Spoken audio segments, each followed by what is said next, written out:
Hi, I'm Judy Vitale, your astrologer with ReadTheStars.com, and this is your weekly horoscopes at work forecast for March 7th through 13th, 2016. We have an eclipse happening this week. An eclipse is an event in astrology. I think you know what it is, where the sun kind of gets blocked in a solar eclipse like we're having on Tuesday evening. And, in certain parts of the world, we will be unable to see the sun when we're supposed to see it. But in astrology, it usually indicates events happening to us that are not necessarily under our control. So what we have to do is make a strategy where we can accept and deal with what's happening in our lives. If you are a Pisces, if you were born around the date of March 8th, it's going to be especially significant to you. It could be something very good as well as something that's somewhat challenging. If you also have important points in your chart that are in the signs of Gemini, Virgo, or Sagittarius, you might need to have a little bit of help this week. And if you have points in your chart that are in Cancer or Scorpio that are closely related to this eclipse, you will also have a little bit added significance to it. The rest of us pretty much will just see it go by and we'll deal with it. But it's usually something that we remember happening, a turning point of some kind. And so that's what's going to be happening on Tuesday evening. And we'll talk a little bit more about the time around it as we go through the day-to-day. The other big event this week is Venus moving into Pisces. For the last few weeks, we've all been a little bit distant in our relationships. I think that things are going to heat up substantially. So if you're in a romance or even a friendship or a work relationship that needs a little bit more tenderness in it, I think that after Saturday you can expect that to happen for you. So let's now go through this day by day and see what's going on for us. On Monday, we've got the moon void, of course, from the time we wake up until 2:08 p.m. Eastern Standard Time. What that means when we have the moon void, of course, is we cannot necessarily get things that we had planned to go off the way that we had hoped they would. So we have to expect the unexpected. We have to avoid making major purchases because if you buy something, it's going to somehow wind up not the way that you expected. You might find it for sale at a better price later, or you might find that it has some flaws in it. And that's a very general kind of thing, but just avoid making big decisions. Finish things up during moon void, of course. Continue to write that email that you wanted to distribute. Just clean up your desk. Do something that is of a finishing nature when the moon is void, of course. And then after 2:08 p.m., the moon will move into Pisces. And that's the sign where we're going to have the eclipse. So people might begin to get somewhat edgy.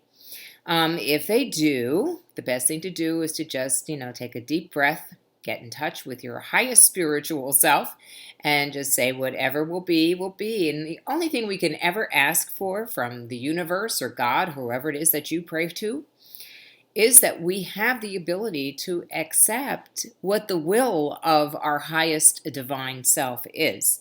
So that's what we have to think about at times when we get jittery. Now, before the eclipse, the moon is going to have all kinds of fun, and so is the sun. The sun's going to start off the day on Tuesday in opposition to Jupiter, where it'll pick up a lot of joviality and happiness. And then the moon will make aspects with some of the outer planets. So it will bring all of that into the eclipse. And there's just going to be like a big mishmash of energy. And don't be surprised if you get somewhat weepy during this time. It's very natural to do it. And, it will pass quickly, usually. And the eclipse happens at 8:54 p.m. And just at that time, the moon hits that conjunction with the sun and just decides, boom, I'm going to go void, of course, again. So it does that until 2:40 p.m. on Wednesday, at which point the moon will go into Aries. So Wednesday and Thursday are going to be quite active. People are going to want to get things done. And if you have some things to get done, Wednesday is a great day after 2:40 p.m. Eastern Time. And Thursday is pretty good until the evening when the moon hits into Pluto and Uranus. So, during the day, especially around 4:30, you'll have a nice moon trine to Saturn. You can structure all of the activities that you want to get accomplished on Thursday. Friday, we have a short moon void, of course, blip between 1:24 p.m. and 2:44 p.m. Mercury in a conjunction with Neptune, so watch how much you believe of what you hear, especially with all this hot air blowing around the politics these days, but also in the office. There are people who say things that they want to do and would love to do, but maybe they're not really going to do it. So be aware of that. And then on the weekend, I think it's going to be fantastic for all of our relationships, whether you're in a romantic relationship or you're in a committed relationship or you have a lot of friends, even with children. The Taurus moon can be very good for achieving situations where we have pleasure. And people will want to do that. The difficult thing about the Taurus moon is sometimes convincing people to do things that are not necessarily their idea. This is going to be particularly difficult on Sunday when we have the void of course moon. So, things are going to be difficult to plan.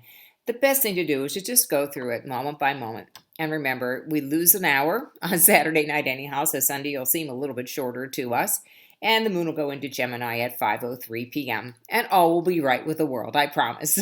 So, if, however, you have any questions about your astrology this week, I hope that you'll get in touch with me. You can do so by contacting me at Judy, Judi, at readthestars.com. Also, I'm announcing a new venue here in Pittsburgh at Way Wellness Center in the Fox Chapel area. On Tuesday, March 15th, I'll be available there between the hours of 5 and 7 p.m. to do readings.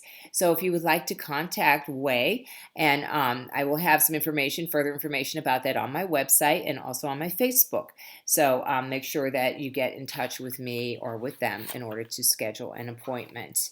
And again, anything that you need, from a little private video reading to a full-blown consultation, for astrology, for coaching, for hypnosis, whatever I can do for you, I am happy to do it. You can get in touch with me at Judy, Judi, at readthestars.com.